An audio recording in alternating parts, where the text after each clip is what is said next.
I'm Elizabeth DuBose, and I'm Executive Director of the Ossabaw Island Foundation. Let's talk about the past a little bit. What brought you to Savannah?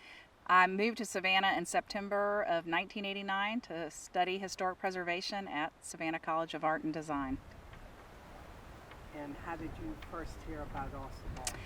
All right, I first came to Ossabaw Island as a student as part of a 20th century architecture class.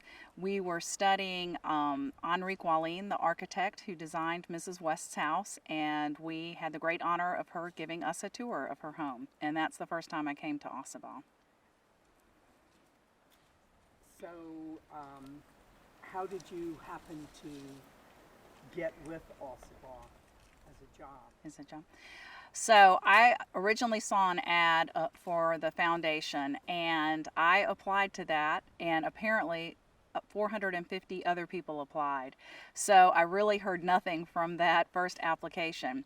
But just after that, Ossabaw was named to the 11 most endangered properties for the National Trust for Historic Preservation. So I was aware that Ossabaw was in the preservation news.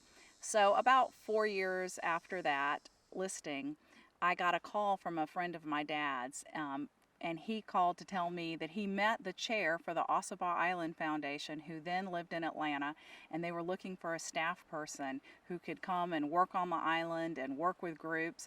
And he said, I know someone that lives in Savannah. So he gave me a call to let me know that they were looking for someone. He had no idea I had applied for the job earlier. So talk to me about your meeting with the board. So as part of the interview process, the board had the interviewees come out to the island and clean Mrs. West's house. And I was under the impression, of course, that it was just myself being interviewed, but evidently it was several people there working that day, meeting the board. And so I was one of many. Will you tell me how you felt when you first saw the island and your passion for being here?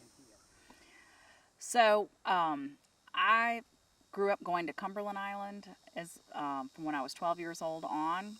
And I think when I first arrived here, I assumed that all barrier islands on the coast of Georgia were going to be the same. But this one, while it is a barrier island on the coast of Georgia, is a bit different from Cumberland. And I will say that's one thing that first struck me, was coming through the marshes up this causeway. And then for me, as a historic preservationist, we were kind of whisked to Mrs. West's house, and I remember seeing the clubhouse, which was in disrepair, and just wanting to explore other parts of the island. But we had that one mission that one day, so it was definitely a place that I wanted to return to.